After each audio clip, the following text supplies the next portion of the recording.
cher Patrice. Bonjour comment Laurent. Ça va Myriam? Très bien, ouais. C'est sympa quand on est avec Patrice parce que lui, il a regardé, il a feuilleté les pages culturelles des journaux, donc il a le sourire. Il paraît que Johnny revient, tiens. Oui, Johnny est grand. Ouais. Johnny est grand, c'est un grand pédagogue, nous dit Michel Chiffre ce matin dans l'Opinion.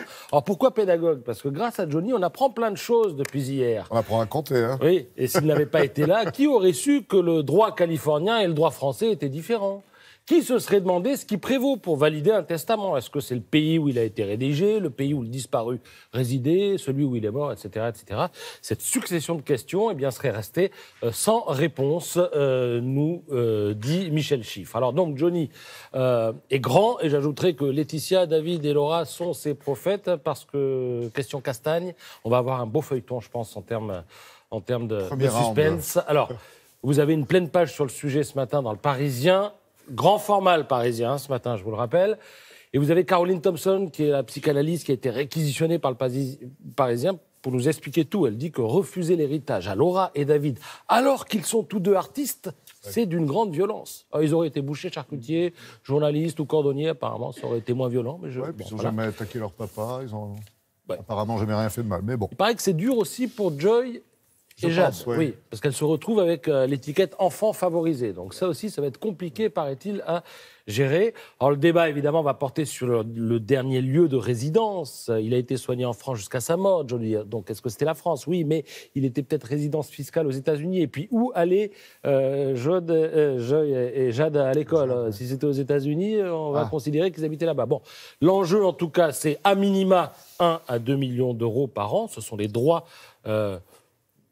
d'auteur, d'interprète de Johnny. Le patrimoine musical, nous dit le Parisien, est riche quand même de 1000 chansons. Selon la loi française, les droits vont tomber pendant 70 ans à partir de la date de commercialisation. C'est-à-dire que après, ça tombe dans le domaine public. Mais les albums sortis en 2010, là, tout récemment, bien, vont rapporter jusqu'en 2080. Ouais. Et puis, vous savez combien il a vendu de disques depuis sa mort, Johnny? 700 000. 700 000 en 2 mois. 2-3 mois, 700 000 disques. Il y a un album posthume qui va sortir. Donc on comprend que Laura, dans sa lettre ouverte, écrive « Je t'aime, papa » à la fin. Voilà. Bon, le Grand Palais, fermeture du monument entre décembre 2020 et le printemps 2023. C'est ce qu'on peut lire dans le... Des gros chantiers de la Monde. capitale. Oui, hein. alors...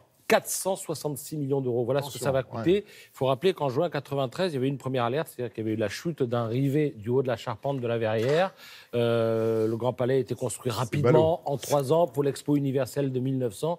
Donc aujourd'hui, il faut rénover un petit peu. Et alors du coup, la FIAC est à la rue.